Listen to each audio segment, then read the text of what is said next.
of our presentation today is really to talk about how collaboration, in particular this example collaboration of the private sector and NGOs, can demonstrate and deliver on conservation and protection outcomes. For those of you who are unfamiliar with BHP-Billiton, we are one of the world's leading diversified resources companies. We have operations in over 21 countries and produce everything from coal to oil and gas, iron ore, copper, aluminium, manganese, nickel and uranium and silver. For those who may not know Conservation International, or CI, we are a global NGO focused on the valuation and protection of biodiversity and the reservoirs of natural capital around the world people depend on. We do so by engaging with different sectors of society, including governments, communities, as well as the private sector. So what would a company that gets its profits from extracting resources that looks like this have in common with a conservation organization dedicated to the protection of Earth's biodiversity around the world that look like this? The answer is a joint vision for the delivery of enduring benefits to biodiversity and ecosystems around the world. So why would a resource company be interested in biodiversity and conservation? Well, for us it's about three things. Firstly, as you saw by the previous pictures, we certainly have an impact on the environment. But secondly, we recognise that we have a responsibility to manage that impact because the environment is fundamental to society. And finally, it's also core to the way we do business. Environmental responsibility is part of our charter. Our charter calls out environmental responsibility, which means minimising environmental impact and contributing to enduring benefits.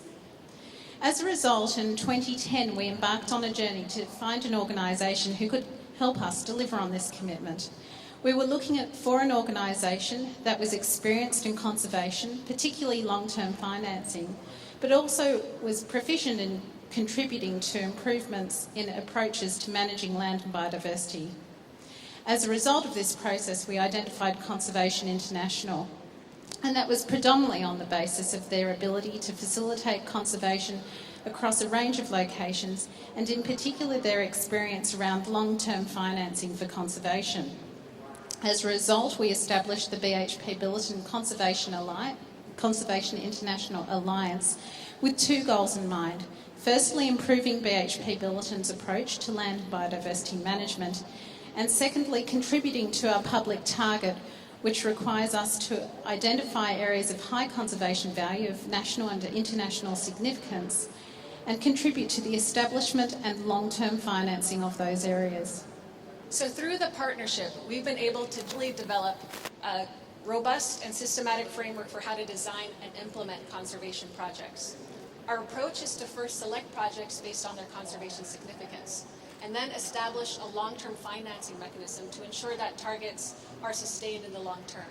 For both organizations, this long-term financing mechanism was very important and involved the consideration of financial, legal, as well as governance considerations.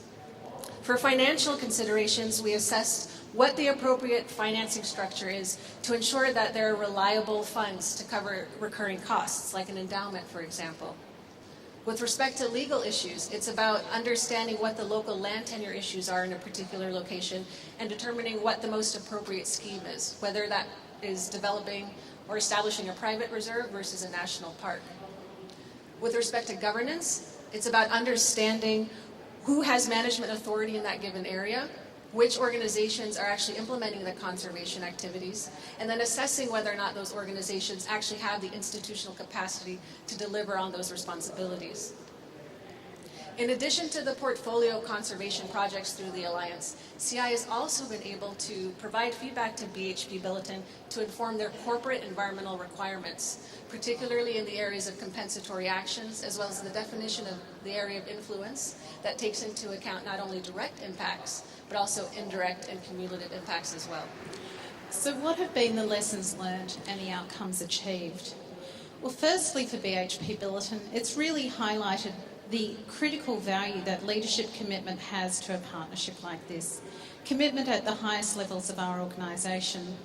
Secondly, It's given us lessons around how to work with different or very different organisational cultures, how to leverage those similarities, and how to get value from those differences.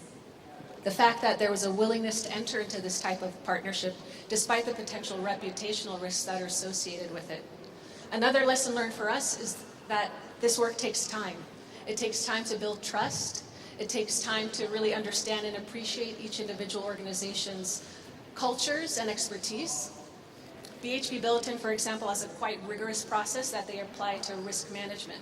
So through the Alliance, we were actually able to apply a risk-based lens to the conservation project design, allowing for more comfort and confidence in the outcomes of those conservation projects.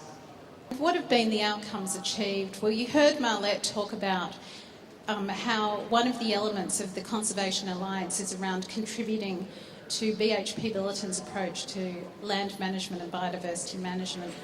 One particular area that's been influenced has been our approach to compensatory actions or biodiversity offsets. As a result of the work we've done with Conservation International, we've really learnt the importance of governance and resourcing to enable the long-term viability of offset strategies. This is something that we've recently instituted for our entire organisation and is certainly a journey that we're currently undertaking. In addition, on a purely voluntary basis, as of 2014, BHP-Billiton has contributed over $30 million US to the conservation and ongoing protection of a number of protected areas internationally. In particular, these include the Valdivian Coastal Reserve, which is what you're seeing at the moment. That's a project we're undertaking in conjunction with the Nature Conservancy. And also the Five Rivers Conservation Area in Tasmania, Australia. These are the images you're seeing now. Together, these areas contribute to over 60,000 hectares of protected areas, and in addition, supporting over 50 jobs, direct jobs. This partnership has been significant in terms of the scale of the investment made, as well as the emphasis on long-term financing, when the call for sustained financing is at an all-time high for conservation.